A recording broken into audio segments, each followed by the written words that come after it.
Alright, so today we're making this little red duck. And before you comment, I know ducks are usually yellow, but I decided that this duck needed some drama, and nothing says drama quite like some red yarn. If it turns out ugly or looks weird, we'll just say it's a design choice, not a mistake. Anyway, I love how Amigurumi starts out looking like absolutely nothing. Like right now, it just looks like a tiny yarn donut. I mean, if someone walked in, they probably wouldn't know what I'm making, unless they're a crocheter themselves, because we're just built different like that. Yet you end up with a cute little animal that might scare people away and might bring them closer. You just never know. I feel like crocheting amigurumi is basically just slowly convincing the yarn to become an animal. You're like, listen, buddy, I know you started as a string, but today you're a duck.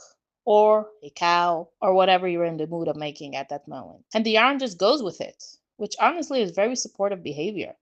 We should all be more like yarn, just flexible, supportive, willing to become a duck when necessary. The creepiest part about amigurumi, though, is that this random blob suddenly gets eyes. And the moment you add eyes, it becomes a creature. And then you start feeling emotionally attached to it, which is ridiculous because it's just yarn. But also, if something happens to this duck, I will be devastated. Also, why are safety eyes called safety eyes? Safety for whom? The duck or me? Because if I find her staring at me at 3 a.m., I'm not sure I'll feel very safe. Stuffing can get a bit frustrating because there's no one way to do it. You just shove fluff inside and hope for the best. Too little stuffing, your duck looks like it hasn't slept in 3 weeks. Too much stuffing, congratulations, you just made a bowling ball with feelings. There's no middle ground really. And I don't know why, but every crocheted animal looks slightly judgmental. It's not on purpose, it just happens. You could crochet the happiest animal in the world and it will still look like it knows what you did. Like, look at this duck. Tell me she doesn't look like she's silently judging your life choices. She knows things. Especially when inevitably, after saying I'll make only one, just one, suddenly I've made 12, and now there's a tiny army on my desk, and I have to pretend they're not watching me. Which they are. They absolutely are. The tiny crochet pieces, though, can be chaotic. Like the wings. Why are they so small? I'm sitting here crocheting something the size of a tortilla chip.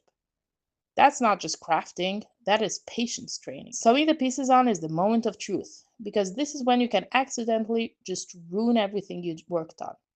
The body is perfect, the eyes are perfect, and then you attach the beak slightly crooked, and now your duck looks like he lost a fight, which you just have to accept that this is who he is now. Honestly, that just gives him character, though. Real ducks have flaws too, probably. I haven't interviewed one, but I assume. Also, can we talk about how fast yarn disappears? You buy a skein and think, this will last forever. 10 minutes later, it's gone. Where did it go? Who took it? Did the duck eat it? I think the duck ate it. If you crochet, you know the real danger is yarn collecting. Because you don't buy yarn for projects. You buy yarn because it's pretty, because you see a color you like. I don't know what I'll make with this, but emotionally I need it, And then 3 months later, you have a yarn pile the size of a small mountain, which is not a problem. That is just an investment. Or at least you try to convince yourself of that. Anyway, this duck is now finished. Look at her. She's red, she's round, she has absolutely no survival skills. Perfect. Honestly, I think everyone should crochet at least once, and you end up with cute animals, which is always a win, unless you make too many. Then they get together and take over your house. But we'll deal with that later. For now, we have a duck, and she's beautiful.